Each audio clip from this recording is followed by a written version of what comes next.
Tantor Audio, a division of Recorded Books, presents His Bonny Bride by Hannah Howell, narrated by Ashford Macnab. Chapter 1. A cool wind blew across the battlements, nipping at the skirts of the women gathered there to watch the men of Haggalia ride off to battle. As they had so often in the past, they were riding to meet the Scots, most particularly the clans MacBroth and MacLaggan, ancestral enemies of the Eldons of Haggalia and the Fosters of Fullerton. The rising sun reflected off their armour as they rode away across the moors to do as their fathers had done and their fathers before them, on into the mists of time. Lord Eldon's wife sighed, mostly in envy and anticipation of a long, boring wait for the men to return. She was his second wife, a young girl from a prominent Sussex family. Lady Mary Eldon was beautiful, spoiled, and heedless. Having grown up in the verdant, peaceful south, she had little understanding of the constant state of warfare along the border or the danger of raids. In her mind, the battle would be as a tournament, something glorious and exciting. "I intend to watch that battle, Hilda. I see no reason for us to be marooned here." Hilda stared at her mistress in amazement. "My lady, you cannot. Think of the danger." "Nonsense. There is a well-covered knoll within sight of where the battle shall take place." She turned and proceeded back into the keep, her small retinue at her heels, frantically trying to talk her out of the rash plan, yet not make her angry. Lady Eldon's anger was swiftly becoming legendary. She did not like opposition of any sort, as many of the keep's servants had discovered to their cost. None of those following the headstrong Lady Eldon wished to lose their privileged positions. To their horror, the lady's cousin, soon to wed Lord Foster's heir, also thought the idea a good one. The unthinking young ladies were turning the venture into a picnic. Mary ordered food to be packed, and even instructed the nursemaids to bring the children, 6 in all, including Lord Eldon's 2 by his first wife.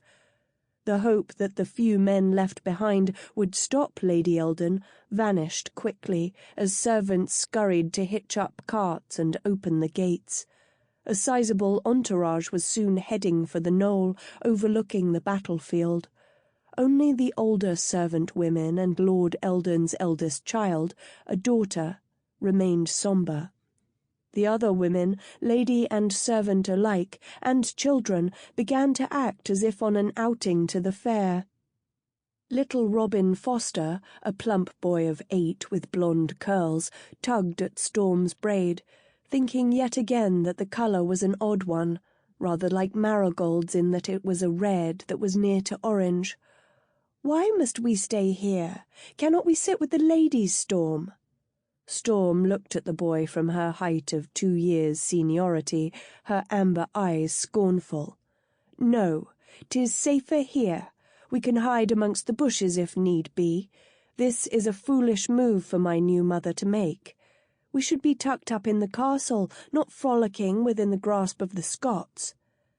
"But the Scots'll be fighting down below, sister," piped up Andrew, her 6-year-old brother, his fiery red curls thrashing in the breeze. "I should like to see our father in battle." "Aye, and we would be seen too, we with our hair as bright as any beacon. You can see well enough from here." She quieted all protests from her 5 underlings with one sweeping glare. "Now listen, all of you, before the harsh sounds of battle drown out my words. If I say to move, ye move and go where I tell ye with no wailing. Think ye not that the Scots would like to catch their enemies' spawn?" "You're frightening us," protested 4-year-old Matilda Foster, her hand nervously twisting her blonde braid. "'Tis as well. Ye will move faster if need be. Here now, the armies prepare to face one another." At first it was much like a pageant, as the armies aligned themselves to face each other, The gleam of steel, the waving of pennants, and the ringing of armour stirred the audience upon the hill. It all looked glorious, even awe-inspiring. A person could not help but be moved by the sight. But then the cries of "Foster! Foster! Eldon! Eldon!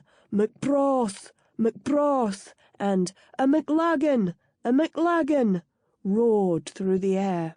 The battle was engaged, and things changed with ominous speed. The armour still rang as sword hit sword, but now there were screams as it was pierced. Steel soon lost its gleam as it was covered with blood, and the mud churned up by so many men and horses. Formation was all but forgotten as man grappled with man. Knights upon horses wedged their way into the battling mass of infantry, and the wounded were, when possible, dragged, carried, or assisted to the rear in the hope that they would live for another battle. As the fighting spread, flowing outward to the sides, the knoll was no longer safe. It was placed more to the Scottish side of the field, the enemy edging ever nearer to the now silent onlookers.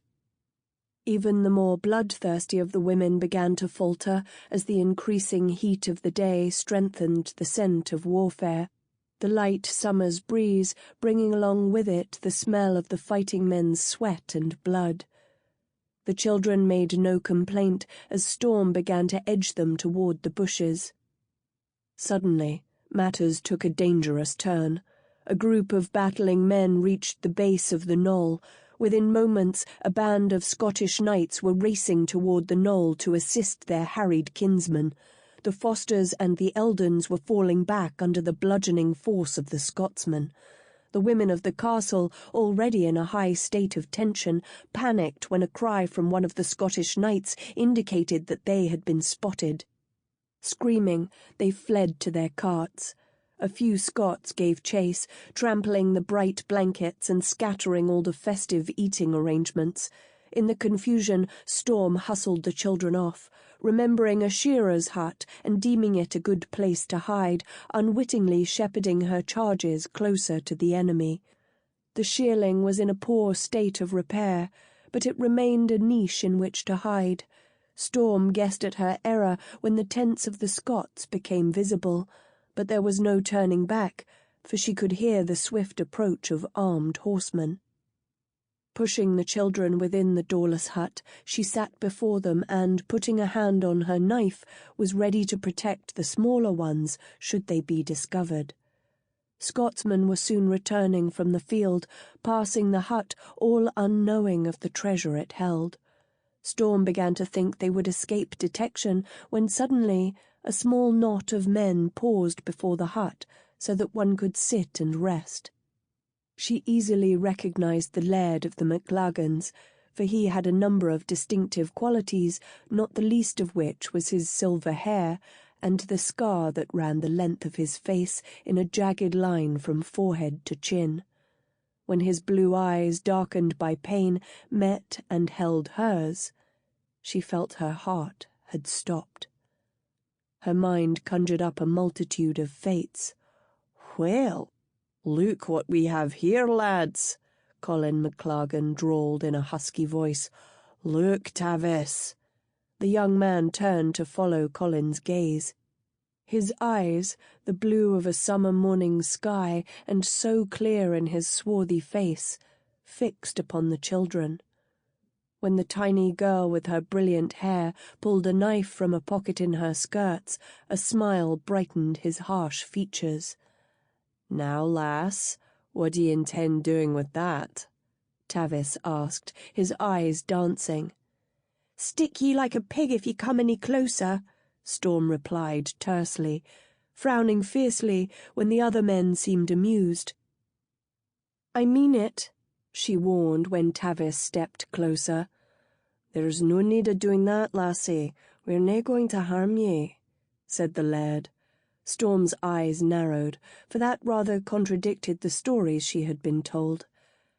However, even covered in mire and blood as they were, none of the men struck her as the sort to cook and dine upon children.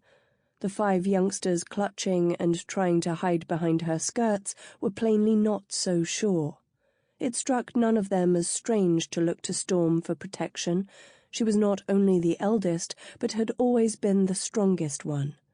Storm carefully considered her next move. Tavis edged nearer to his father, saying softly, "What fool do you think let them near the battle?" "God knows. With that hair, methinks we may have some Eldon spawn. Strange little lass." "Aye, cat's eyes in that hair. 'Tis a wonder. I've never seen the like before." He grinned at his father. "'Tis taking her a while to decide whether or not to stick one of us." They laughed softly.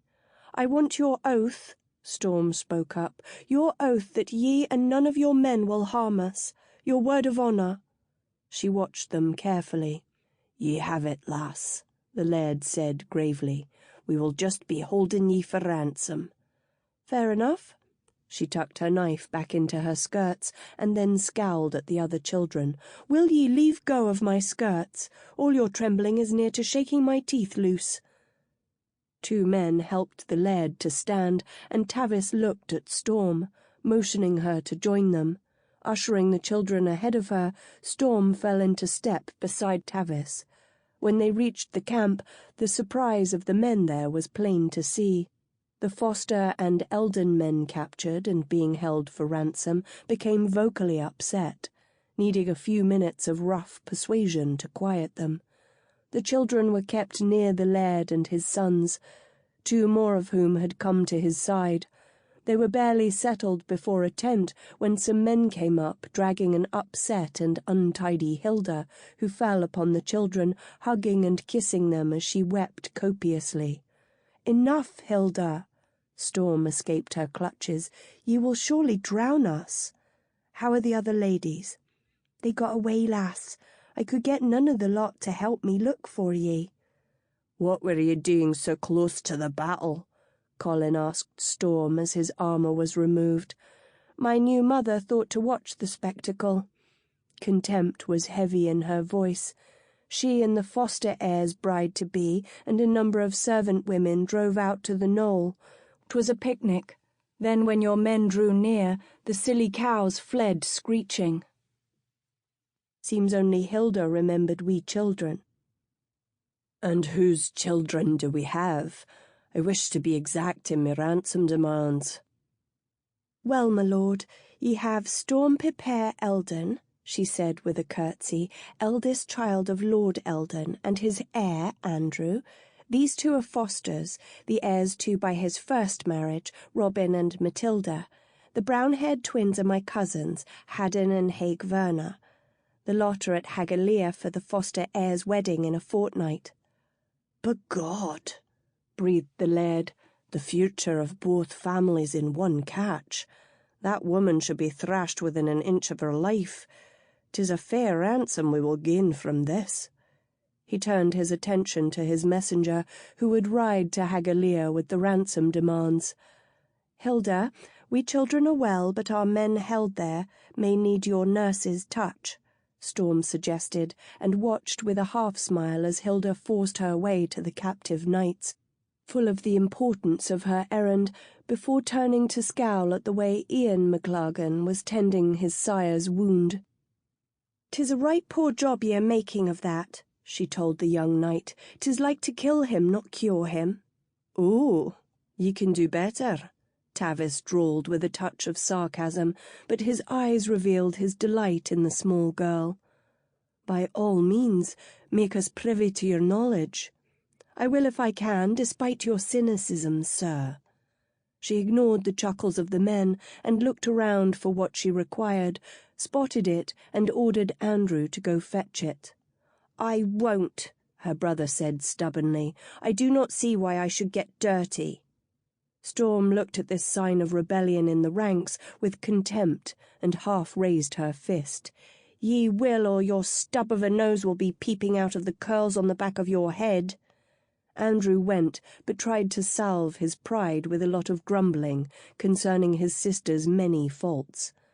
Storm busied herself getting a bowl and clean water and tearing her petticoats into clean strips. She washed her hands, washed the wound and cleansed the needle she would use.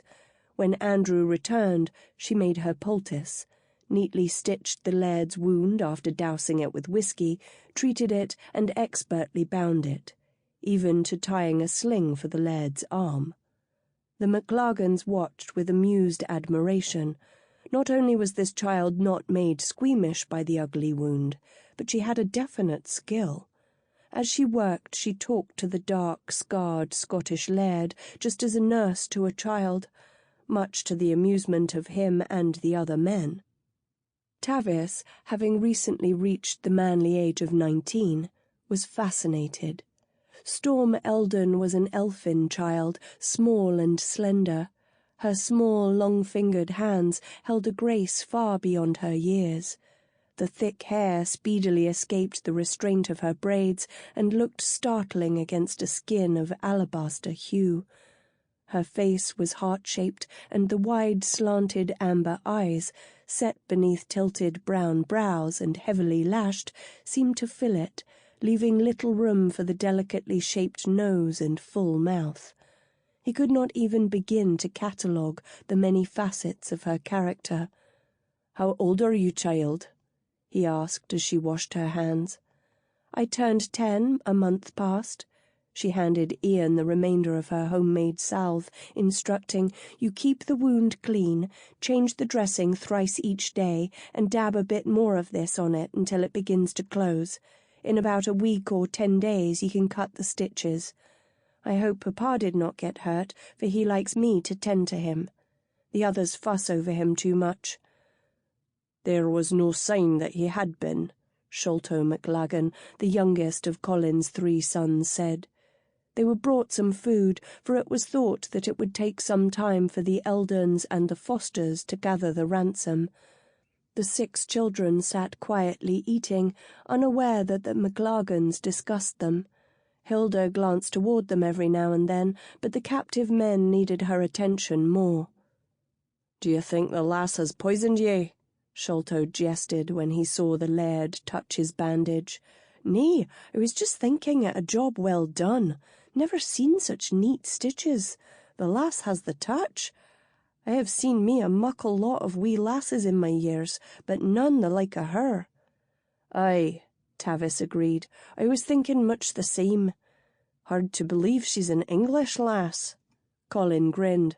"Aye, too much spirit in her. Stick ye like a peg indeed." He laughed, but stopped suddenly, his eyes on the children. "Oh-ho, trouble in the ranks." Robin Foster was suffering from bruised pride. It was a sore point to recall how he had cowered behind Storm's skirts when faced with the enemy. Now it rubbed to have her holding sway over all of them, a position he felt should be his. When she told him to take his sister's plate, it was one thing too many. He leapt to his feet, tossed his plate to the ground, and glared at Storm. "No, I will not. I do not have to take orders from you. 'Tis an insult." Storm slowly rose to her feet, hearing the insult to her behind his words. "How so, young Robin?" "I am destined to be an English peer, and I will not take orders from a half-Irish bastard." "I am no bastard, and well ye know it. My father married my mother ere I was born." "Minutes before," Robin sneered. "We have all heard the tale. Well, Robin Foster takes no orders from the spawn of some Irish whore," he yelled, his words echoing in a suddenly quiet camp. His words were barely spoken when Storm's fist sent him sprawling to the ground. She flung herself upon him and began the fight in earnest then, her skirts not hampering her in brawling as well as any lad. They were equally matched. The men moved in closer to watch, thus stopping Hilda from putting an end to it. Matilda watched silently, but Storm's brother and cousins were highly vocal in urging her on to victory. Even the captives took sides. "Irish blood, eh?" Colin mused as he watched the children fighting. "That explains it. I wonder where and how his lordship found himself an Irish lass." "She has him now. This will sore wound his pride," Tavis said, laughing. Storm had Robin pinned to the ground. "Do ye yield?" she asked with one fist raised near his face. For an instant Robin hesitated, but his body had already suffered too much from those punishing little fists. "Aye, aye, I yield, I yield. Now take back those words ye said about my mother." "Taken, will ye get off?" he wailed, sure that his nose was broken, as well as a few other things. Tavis lifted the little girl off her defeated foe, and Hilda rushed over to help Robin, moaning, "Lass, lass, it ain't right for you to be tussling about like a stable hand." "He called my mother one of those," she cried, defending her lapse from gentility. "And it was bad for him to do so. There's no denying, but it wasn't right for ye to answer the insult with your fists. That ain't the way of a lady." "No," Storm snarled. "The way of a lady is a bit of poison in the meal, so much more refined." She tried to yank free of Tavis's grip, but he ignored her struggles, seating her next to Colin. "My mother was no whore," she grumbled as Tavis began to clean her up, checking her for anything worse than a scrape or a bruise. "And I am no bastard. I could not let him get away with those lies." One look at her troubled, beseeching face told Tavis that Robin's words were an often-flung insult.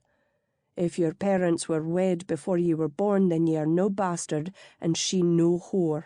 He knew that was far too general a statement, but he would not try to explain that marriage did not always stop a woman from being a whore.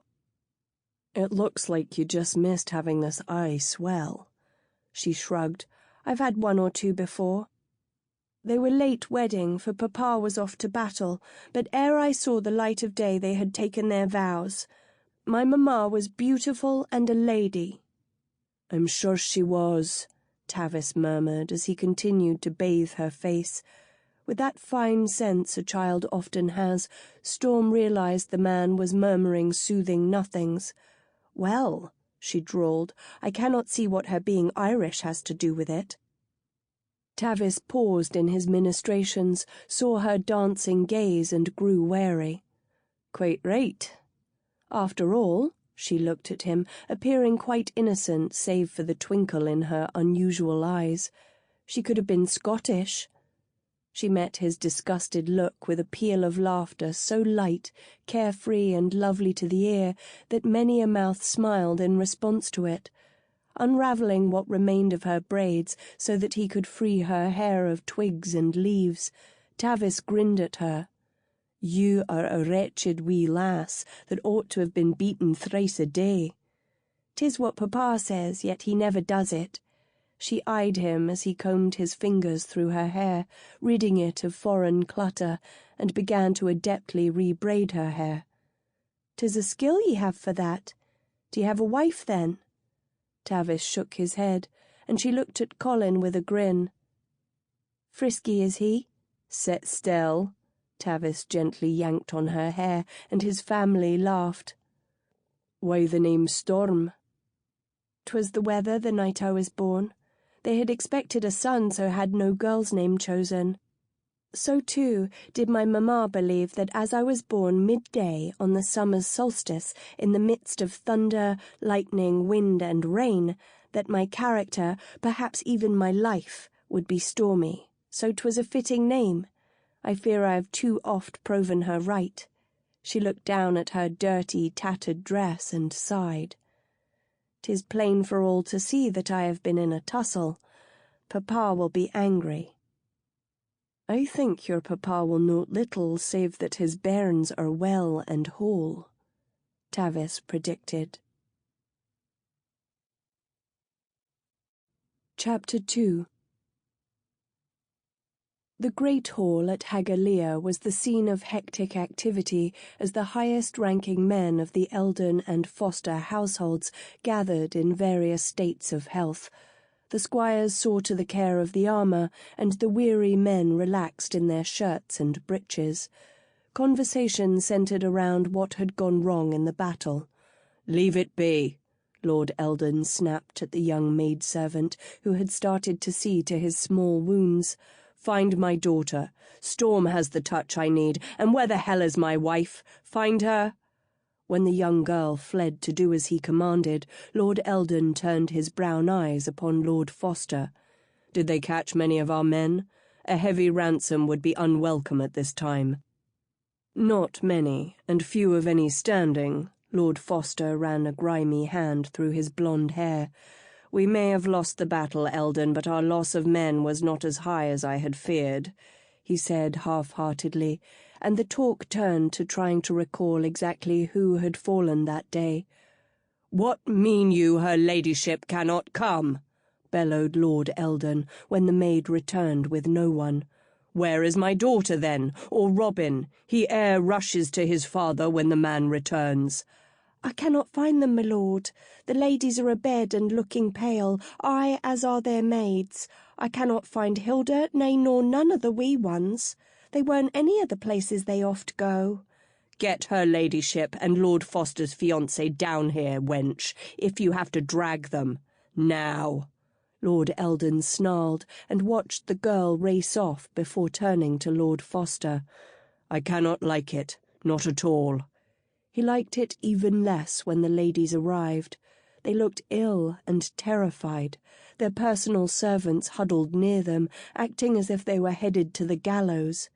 He exchanged a look with Lord Foster, and they both began to tense, especially when the women began to weep piteously. "Where are the children?" demanded Lord Eldon in a voice that silenced everyone.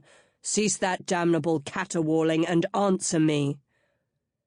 "We do not know," whimpered Mary, and she cringed when her husband leapt to his feet. "When did you last see them?"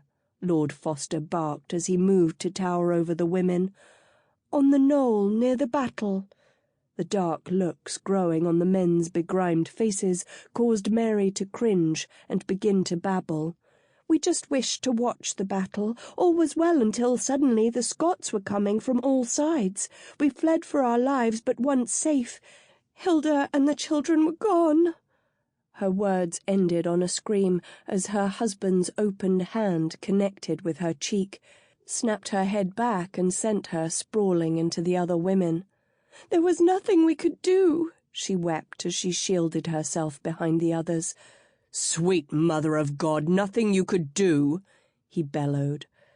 "Your recklessness has handed the enemy our heirs, my brother-in-laws as well. If they let the children live, the ransom they will ask could ruin us.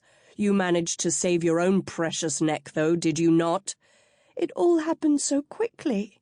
In an attempt to pacify him, Mary moved closer, saying softly, "I'm so sorry, but you can have other children. I can give you children." He grabbed her by the hair and hissed, "Have no fear, wife. You will, and I can stomach seeding you." With an oath, he flung her away. "Heed me. If my children are returned, they and any future ones I may have will not come into your care. I will choose who cares for them, and they will answer only to me." Lord Foster strove to shake free of his shock.